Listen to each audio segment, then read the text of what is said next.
नमस्कार। आज बात करते हैं मध्य पूर्व के उस शांति समझौते की जो सच कहें तो कुछ ही घंटे चल पाया। चलिए समझते हैं कि ये सीज फायर यानी युद्ध विराम आखिर संकट में क्यों है। सोचिए, एक ही दिन में शांति और फिर युद्ध। हुआ ये कि एक तरफ तो सीज फायर का ऐलान हुआ, लेकिन दूसरी तरफ कुछ ही घंटों के अंदर दुनिया का एक बहुत ही अहम समुद्री रास्ता बंद कर दिया गया।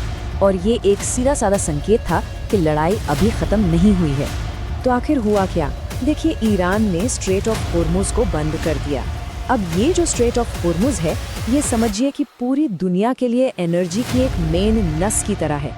और मजे की बात ये है कि ये ठीक उसी वक्त हुआ जब सीज फायर लागू होने वाला था। मतलब समझौता शुरू होने से पहले ही टूट गया। ईरान के इस बड़े कदम की वजह बना एक ऐसा मिलिट्री ऑपरेशन जो पहले कभी नहीं देखा गया। ये कोई छोटी मोटी झड़प नहीं थी, बिल्कुल नहीं। इजराइल ने लेबनान में हिजबुल्लाह के ठिकानों पर अब तक का सबसे बड़ा और फोकस्ड हवाई हमला किया। अब ये जानना जरूरी है कि हिजबुल्लाह को ईरान का पूरा सपोर्ट है और इजराइल उसे अपने लिए एक बहुत बड़ा खतरा मानता है। इस हमले में 100 से भी ज्यादा अलग अलग ठिकानों को टारगेट किया गया और हमले का जो स्केल था, जो रफ्तार थी, वो हैरान करने वाली थी। सोचिए, ये सब कुछ हुआ सिर्फ 10 मिनट के अंदर। और इसका जो इंसानी पहलू था वो वाकई बहुत गंभीर था। रिपोर्ट्स के मुताबिक 250 से ज़्यादा लोगों की मौत हुई और 1000 से ज़्यादा लोग घायल हुए। लेकिन इस भारी नुकसान के पीछे एक बहुत साफ मिलिट्री स्ट्रैटेजी थी। जिन ठिकानों को निशाना बनाया गया, जैसे कि दक्षिणी लेबनान में हिजबुल्लाह के गढ़, बेका वैली, मिसाइल लॉन्च साइट्स, हथियारों के गोदाम और कमांड सेंटर्स, ये सब दिखाता है कि ये एक बहुत सोची समझी चाल थी। मकसद एक ही था, हिजबुल्लाह की ताकत को जड़ से कमजोर करना।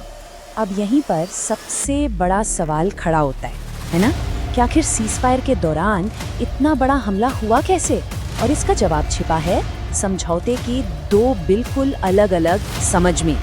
तो देखिए, मसला क्या है। इजराइल का कहना था कि भाई हमारा समझौता तो सिर्फ ईरान से हुआ है, हिजबुल्लाह से नहीं, तो सीजफायर उन पर लागू नहीं होता। दूसरी तरफ ईरान का मानना था कि हिजबुल्लाह हमारा सहयोगी है, उस पर हमला मतलब हम पर हमला। और सच तो ये है कि ऐसे इंटरनेशनल एग्रीमेंट्स में प्रॉक्सी ग्रुप्स की वजह से अक्सर ऐसी कंफ्यूजन पैदा होती है। और ऐसा नहीं है कि ये अचानक हुआ। इजरायली प्रधानमंत्री बेंजामिन नेतन्याहू ने तो हमले से पहले ही ये साफ कर दिया था।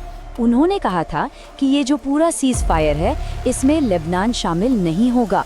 मतलब ईरान से चाहे जो भी डील हो, हिजबुल्लाह के खिलाफ लड़ाई जारी रहेगी। तो सवाल उठता है कि अचानक से सारा फोकस हिजबुल्लाह पर क्यों आ गया? बात यह है कि ईरान के साथ जो बड़ा कॉन्फ्लिक्ट हुआ, उसमें इजराइल अपने कई बड़े लक्ष्य हासिल नहीं कर पाया। जैसे ईरान के न्यूक्लियर प्रोग्राम को खत्म करना, उसकी मिसाइल ताकत को कमजोर करना, या हिजबुल्लाह जैसे ग्रुप्स के जरिए उसके बढ़ते असर को रोकना, ये सब अधूरे रह गए। ईरान का न्यूक्लियर और मिसाइल प्रोग्राम भी बचा रहा और रीजन में उसकी ताकत भी बनी रही। और इसी वजह से जैसे ही ईरान के साथ मेन लड़ाई रुकी, इजराइल का पूरा ध्यान उस खतरे पर चला गया जो ठीक उसकी उत्तरी सीमा पर मौजूद है। एक ऐसा खतरा जिसे वो फौरन खत्म करना चाहता है, और वो है हिजबुल्लाह। अब इजराइल के इस एक्शन पर ईरान ने जो रिएक्शन दिया, यानी स्ट्रेट ऑफ हॉर्मुज को बंद करना, उसने पूरी दुनिया की इकोनॉमी में कह सकते हैं एक भूचाल ला दिया।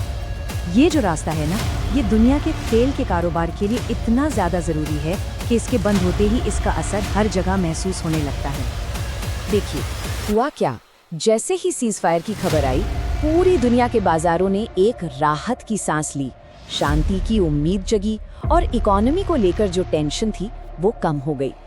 कच्चे तेल का दाम $95 प्रति बैरल से भी नीचे चला गया था। लेकिन ये राहत बस कुछ ही देर की थी। जैसे ही स्ट्रेट ऑफ हॉर्मुज बंद होने की खबर आई, सारा का सारा ऑप्टिमिज्म, सारी उम्मीदें हवा हो गईं। दाम वापस उछलकर $95 के पार चला गया और खतरा ये है कि अगर ये संकट ऐसे ही बना रहा तो तेल का दाम $100 प्रति बैरल को भी पार कर सकता है। तो अब सवाल ये है कि आगे क्या होगा। देखिए, हालात बहुत ही नाजुक हैं, कह सकते हैं कि चाकू की धार पर हैं। और सबसे अहम बात यह है कि भले ही इसे सीज फायर का नाम दिया गया हो, लेकिन जमीन पर जो हकीकत है वो इससे बिल्कुल अलग है। और इसके संकेत हमें हर तरफ से मिल रहे हैं कि बड़े बड़े देश भी ये नहीं मान रहे कि ये शांति टिकने वाली है। सऊदी अरब और यूएई जैसे खाड़ी देश कह रहे हैं कि उन पर हमले अभी भी हो रहे हैं। ईरान का भी यही दावा है कि उस पर अटैक जारी है। और सबसे बड़ी बात, भारत सरकार ने सीज फायर के ऐलान के बाद अपने नागरिकों को ईरान छोड़ने के लिए कहा। ये बहुत कुछ कहता है। इसका मतलब है कि इंटेलिजेंस रिपोर्ट्स ये इशारा कर रही हैं कि लड़ाई फिर से भड़कने का खतरा बहुत ज़्यादा है। और ये सब हमें एक बहुत ही गंभीर और परेशान करने वाले सवाल पर लाकर खड़ा कर देता है।